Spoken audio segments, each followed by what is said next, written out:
It was the most notorious rap record label of the early 2000s, with a string of chart-topping hits backed by a sound and image that crossed over from the streets to pop culture.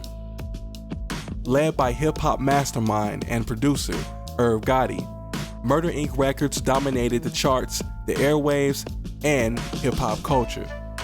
Gotti's reign helped to redefine the music business and open new doors of possibilities for young urban executives to follow.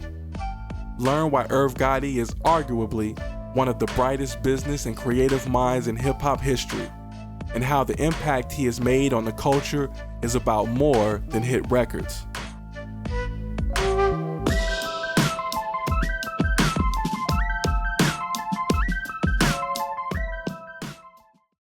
Born Irving Lorenzo on June 26, 1970 in Queens, New York, the boy that would one day become one of the most famous figures in music grew up in a time when a new genre of music was emerging and taking over black culture.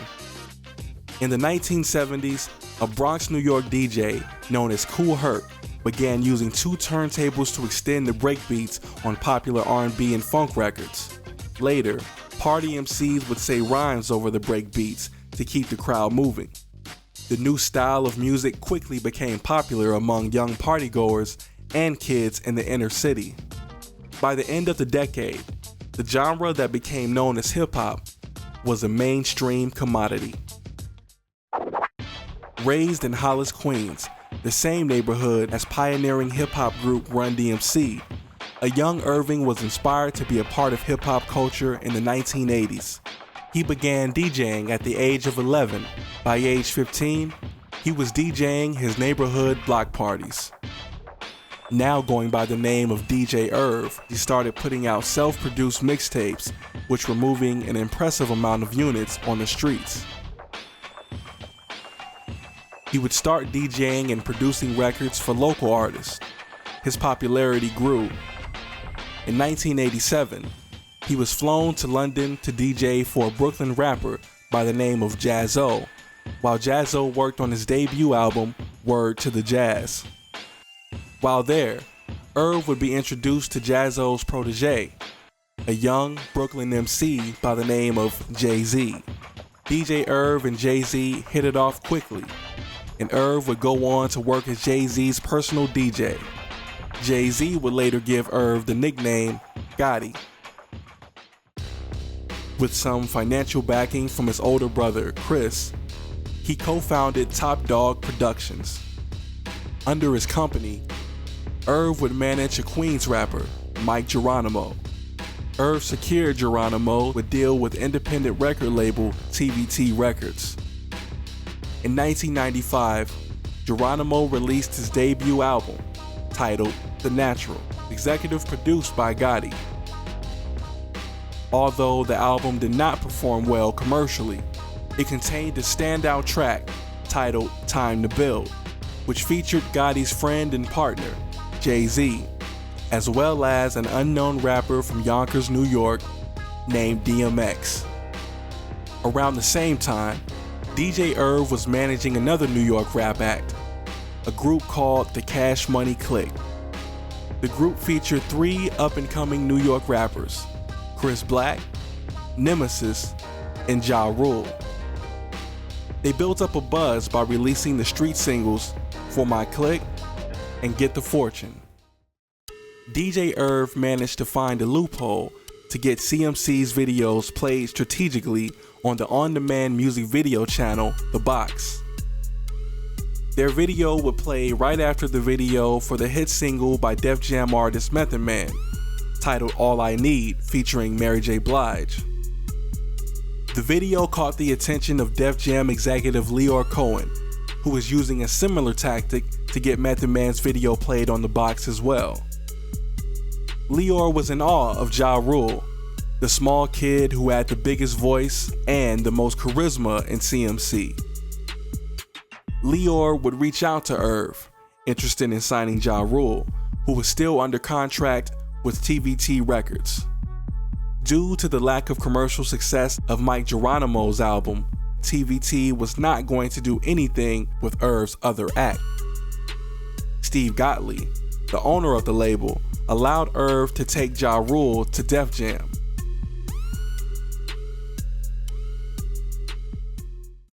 After bringing Ja Rule to Lloyd, Irv was offered an A&R position at Def Jam Records, giving him the power to sign acts at the world's most famous hip-hop label. On his very first day, Irv began telling Def Jam that he wanted to sign DMX. He met the Yonkers MC on the local rap battle circuit and saw firsthand how talented he really was. But no one at Def Jam believed in Irv's vision and refused to give DMX a chance. Frustrated, Irv quit Def Jam after only a few months. Lyor Cohen begged Irv to come back, promising to take him under his wing and to make sure that he had the creative control and freedom that he needed to thrive. Irv would bring Lyor to hear DMX freestyle. Immediately impressed by DMX's charisma and flow, Lyor would sign the rapper to Def Jam on the spot, exclaiming to Irv, "We've got the pick of the litter." Irv was busy developing Ja Rule as an artist and continued to produce tracks, including the classic track Can I Live off of Jay-Z's critically acclaimed debut album Reasonable Doubt. Although Jay-Z wasn't signed to Def Jam, Irv used his connections to work Jay-Z's single Ain't No Nigga at radio. While he managed to garner a decent number of spins in the tri-state area, Irv took the record as far as he could. Irv introduced Jay-Z and his team to Def Jam's Kevin Liles, who was a master at getting records in heavy rotation at radio. Jay-Z, Dame Dash, and Biggs Burke of Rockefeller Records went to Kevin Liles' office and offered the executive $10,000 in a bag to help work their record in more markets. Liles declined their offer, but was impressed with their hustle. Instead, Liles offered to put Ain't No on the Def Jam produced soundtrack for the Eddie Murphy film The Nutty Professor. This way, he could ethically work the record at radio because it was actually on a Def Jam album. He even offered to give Jay a budget to shoot the music video for Ain't No Nigga. Liles' method apparently worked. After appearing on the Nutty Professor soundtrack, Ain't No became a hit, radio spins increased, and Jay-Z became a household name.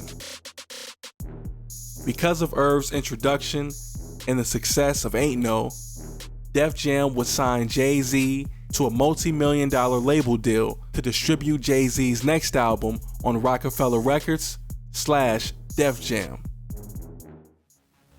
Gotti was on a roll, and it was clear that his ear for talent was second to none. On February 10th, 1998, Def Jam released DMX's debut single, Get At Me Dog. Gotti arranged for the video to be shot by super director Hype Williams inside the popular New York club known as The Tunnel. The video was filmed in black and white, with the gritty club atmosphere as the backdrop to X's hardcore lyrics.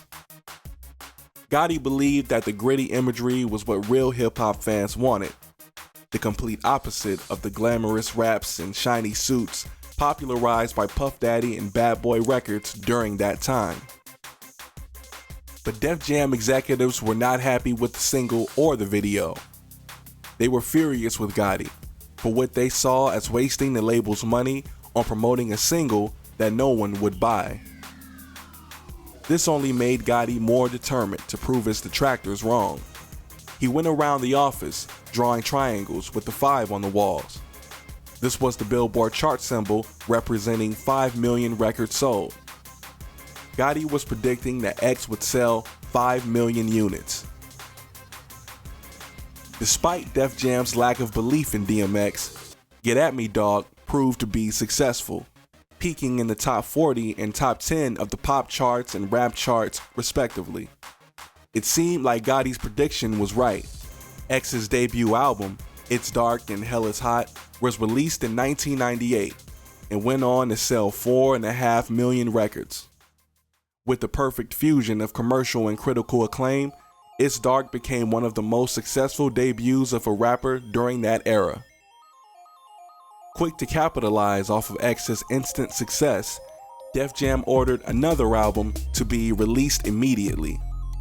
X's sophomore album, Flesh of My Flesh, Blood of My Blood, was released later that year and would go on to sell another 4 million records.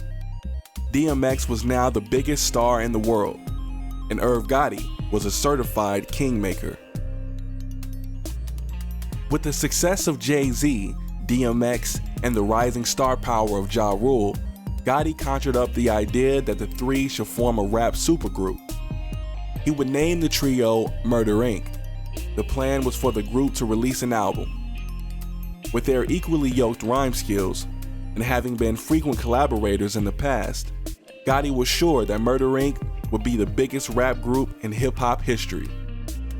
They would release 2 songs under the name Murder Inc., Murdergram and It's Murder. However, egos would get in the way, and the group album never materialized. Gotti wasn't going to let a good idea go to waste. When he was offered a deal from Def Jam to form his own record label under their imprint, Irv decided to name his label Murder Inc. Records. Gotti came up with the name after watching a crime documentary about the notorious gang of hitmen known as Murder Incorporated. With his list of successes in the music business, Gotti looked at himself as a hitmaker, or a hitman as it's known in the business. He decided to name his label as a metaphor for making hit records. The label did not have anything to do with organized crime or actually committing murder. But the name would later on come back to haunt Gotti. In 1999, Irv Gotti and his brother, now known as Chris Gotti, launched Murder Inc. Records, with Ja-Rule as the center of the label without Jay-Z or DMX. In 1999, Def Jam and Murder Inc. released Ja-Rule's debut solo single, Holla Holla, which was produced by Irv Gotti. Ja was fresh off of the success of his feature on Jay-Z's hit single, Can I Get A, which appeared on Jay's Hard Knock Life album and on the Rush Hour soundtrack. Can I Get A, which was also produced by Gotti, was originally a solo Ja-Rule record, but after hearing a rough cut of the song, Jay-Z offered to pay for the record and leave Ja on as a featured artist. The momentum of the 2 records was enough to launch Ja-Rule's debut album, Venni, Vecci, to platinum status, putting the Queen's MC on the industry's radar as a hitmaker in his own right. Because of his deep voice and rap cadence, many fans were quick to compare Ja-Rule to DMX, some claiming that Ja was in fact biting the dog style. Known for being hyper-competitive, DMX did not take well to the comparisons and began believing the hype that Ja-Rule was in fact imitating him. Angered by the constant comparisons, DMX hit the studio with Styles P and Jadakiss of the Lox to lay down a hard-hitting diss track aimed at Ja-Rule titled We Don't Give a Fuck. The song was ironically produced by Irv Gotti, who at the time did not realize the song would be a diss to his artist and protege when he gave X the beat. Utterly enraged by X's diss, Ja-Rule went into another zone and began trying to figure out ways to further separate himself from DMX so that no one could accuse him of biting his style. After long thought, Ja came up with the perfect solution. He decided that he was going to start making music that catered more to his female audience. Irv Gotti and Ja-Rule immediately got to work on Ja's sophomore album. In June of 2000, Murder Inc. and Def Jam Records released the first single off of the album, Between Me and You, featuring Christina Milian. Produced by Gotti, the song was a massive smash, peaking at number 11 on the Billboard Hot 100. In October of that year, Ja's second album, Rule 336, was released. Gotti's more polished production skills, mixed with Ja's commanding voice and more radio-friendly subject matter, made the album a commercial success. With the release of the album's second single, Put It On Me, featuring Vita and Lil Mo. And the third single, I Cry, Gotti and R.U.L.E appeared to achieve their goal, distinguishing the Murder Inc. sound from their hip-hop contemporaries. Now arguably one of the hottest record labels in the game, it seemed as though everyone was reaching out to Gotti for hits. Artists such as Mariah Carey, Eve, and Mary J. Blige wanted a piece of the Murder Inc. sound. But Gotti and Murder Inc. especially found success in working with a certain Latina pop star, Jennifer Lopez, a successful Hollywood actress and pop music star who had #1 movies and a #1 album. Coming off of a high-profile relationship with hip-hop mogul Sean Puffy Combs, she was the industry's it girl. But with the release of her second album, J-Lo, Jennifer was ready to shed her good girl pop image to appeal more to an urban audience. Her team would reach out to the one person that could give her street cred and deliver a hit, Irv Gotti. Sony Records would pay Irv Gotti and R.U.L.E $500,000 to remix Jennifer's single, I'm Real. The song went on to be a #1 hit record, charting at the top of the Billboard 100 for 5 non-consecutive weeks, making it the biggest song of both J-Lo and R.U.L.'s career up to that point. In October of 2001, Gotti and Murder Inc. released R.U.L.'s third album, Pain Is Love, riding high off the momentum of the I'm Real remix and the album's lead single, Living It Up. The album would debut at the top of the charts, further solidifying Irv Gotti and R.U.L.E as unstoppable hitmakers. Pain Is Love also introduced the world to singer-songwriter Ashanti, who was featured on the album's third single, Always on Time. This song also became a #1 record, and was followed by another #1 with the remix to Jennifer Lopez's Ain't It Funny, featuring R.U.L.E and produced by Irv Gotti. In 2002, Gotti and Murder Inc. Records released Ashanti's debut single, Foolish, which would go on to spend 10 weeks on top of the Billboard charts. Not surprisingly, her self-titled debut album came in at #1, selling more than 500,000 copies in the first week. At the time, this was the biggest first week sales for a female artist's debut album. With the release of 2 more smash singles, Ashanti became a certified pop star, and Irv Gotti became the Teflon Don of the music industry. Gotti and Murder Inc. Records dominated the radio and Billboard charts for much of 2001 and 2002. It seemed as though Irv had more than the Midas touch, as everything he touched went platinum. With a long list of chart-topping hits and a seemingly endless supply of money and fame, Murder Inc. Records was completely unstoppable. Or so it seemed.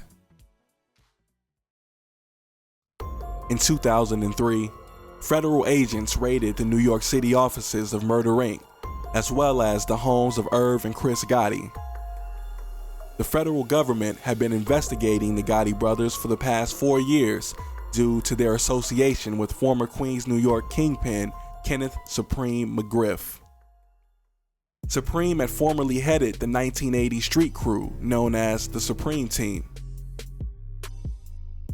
Irv had met Supreme, or Preem as he was known in his inner circle, on the set of a CMC video shoot.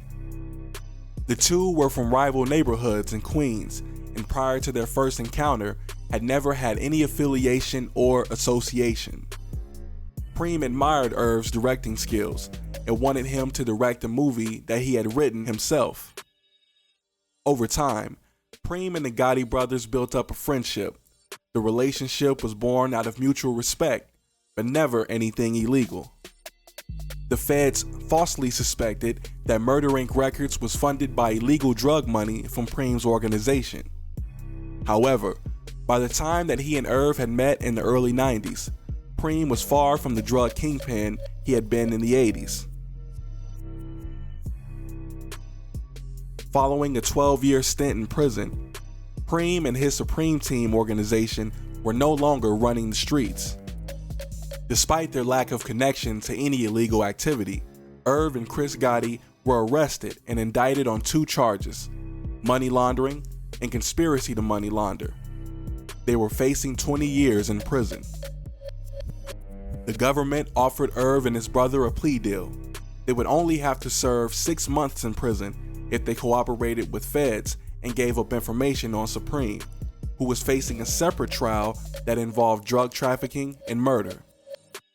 Maintaining their innocence and refusing to give up information on their friend, especially since they didn't have any information to give, the brothers refused the plea bargain. They were willing to let the case go to trial in order to prove their innocence. Facing 20 years, even their lawyer could not guarantee that they would not go to prison. At the time of their indictment, the conviction rate for criminal cases at the federal level hovered around 99%. With the severity of the charges levied against them, the industry was quick to turn their back on Irv Gotti and Murder Inc. To make matters worse, the government warned Universal Music Group, the parent company of Def Jam and Murder Inc., that if they continued to fund Murder Inc. records, they would be investigated and named as co-conspirators in the money laundering case.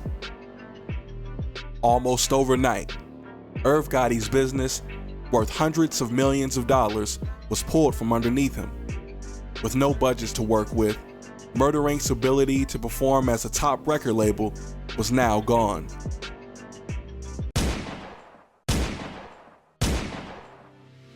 Another thorn in the side of Irv Gotti and Murder Inc. was the sudden ascension of their rival, a fellow Queens rapper named 50 Cent, with whom Gotti and Ja-Rule had real-life street beef. 50 had been antagonizing Murder Inc. for a better part of the early 2000s, when he was just a relatively unknown mixtape rapper. He released records calling into question Murder Inc. and Ja-Rule's street credibility. But Gotti and Ja-Rule, at the top of the rap game, were focused on making hits, not responding to an unknown rapper. But 50 rose to prominence after being shot an alleged 9 times and releasing a slew of popular mixtapes on the streets. His buzz caught the attention of Eminem, Dr. Dre, and Jimmy Iovine, who signed him to a $1 million record deal to Shady Aftermath Records, a subsidiary of Interscope Records. Now backed by arguably the most powerful conglomerate in the record business other than Murder Inc., 50 had a bigger stage to antagonize Irv Gotti and Ja-Rule. He seemed more bent than ever to destroy Murder Inc., seeing it as an opportunity to raise his profile even more. Thanks to the powerful PR machine of Dr. Dre, Eminem, and Jimmy Iovine, fans would eat it up. 50's debut album, Get Rich or Die Tryin', went multi-platinum, selling more than 10 million records worldwide. With 50 Cent now the biggest rap star in the game, Murder Inc. not only had to deal with a pending criminal trial, they also had to deal with the constant poking of their nemesis and his fans. With virtually no support from their label or the industry, Irv Gotti and Murder Inc. were rendered defenseless in their fight against the machine of 50 Cent and the machine of the federal government. At the beginning stages of the investigation, Def Jam continued to honor their deal with the embattled label, and in the midst of the chaos, Irv Gotti still managed to put out hit records. Now rebranded as The Inc. Records in an attempt to disassociate itself with any suggestion of criminal activity, the label would release commercially successful projects. After disappointing sales of his 5th album, Blood in My Eye, which was largely seen as a response to 50 Cent, Ja-Rule made a comeback with R.U.L.E. in 2004. Ashanti would also deliver 2 hit albums in 2003 and 2004. Although not as commercially successful as their previous work, these projects went platinum and proved that Irv Gotti still had what it took to deliver hits. Despite his literal trials and tribulations, Gotti was not going down without a fight. In 2005, the trial against Irv and Chris Gotti began. They were both facing 20 years in federal prison on charges of money laundering and conspiracy to money launder. Understanding the severity of the charges they were facing, the Gotti brothers refused to take the easy way out, opting instead to go to trial rather than give false information on their friend, Supreme McGriff. The prosecution brought in witnesses and informants that many on the jury thought to be questionable. The witnesses included a taxi driver, an intern, and 2 career criminals. The jury heard every piece of evidence that the prosecutors brought forth, and after 2 weeks of trial, the jury went into deliberation. 4 days later, the jury emerged with the verdict: not guilty. Irv and Chris Gotti were acquitted on all charges, freeing them of the years-long entanglement with the federal government that could have put them away for many years. The trial cost Irv and his brother hundreds of millions of dollars in legal fees and lost business opportunities, severely damaged their reputation in the industry, and caused much strife in their personal life. But their name was finally cleared. After the trial, Gotti and the Ink Records would eventually strike a new deal with Universal Music Group. No longer on Def Jam, the label saw great success with the release of the hit single You by R&B sensation Lloyd featuring Lil Wayne. The song shot to the top of the charts, seemingly putting the Ink back at the top of the music business. But after a number of shady business practices by Universal executives, dissonance between he and his artists Lloyd and Ashanti, and his star artist R.U.L.E being sent to prison on an unrelated gun charge, Gotti was fed up with the music business. He decided to take a break and lay low for a number of years. What Gotti did for hip-hop culture is nothing if not incredible. As a young black man from the streets of Queens, New York, Gotti was instrumental in helping to bring hip-hop music to new levels of mainstream success. From introducing the world to groundbreaking artists such as Jay-Z, DMX, and R.U.L.E, to dominating the charts for most of the early 2000s with Murder Inc. Records, Gotti proved that there is no limits to what the culture could achieve. He mastered the blueprint for modern-day hit-making, combining hardcore hip-hop themes with sing-songy lyrics, catchy hooks, and melodic beats. You can see the influence of Murder Inc. and artists of today such as Drake, Migos, and Travis Scott, to name a few. Gotti is also the blueprint for the modern-day urban executive, a street-smart kid with a knack for business who can navigate successfully in both the streets and in corporate spaces. He started from the bottom and worked his way to the top, but never forgot where he came from or who his real friends were. In 2017, Gotti struck a new deal with BET and Jay-Z's Tidal to create and direct a new television series called Tales. The series uses classic hip-hop records as the backdrop to movie-length soap operas. He also relaunched Murder Inc. Records, signing a slew of new talent that Gotti sees as potentially hip-hop's next big stars. With his new ventures that include television and music, there's little doubt that Gotti will continue to be a force in the entertainment business for years to come. Indeed, he is still writing his own legacy. Indeed, it's still murder.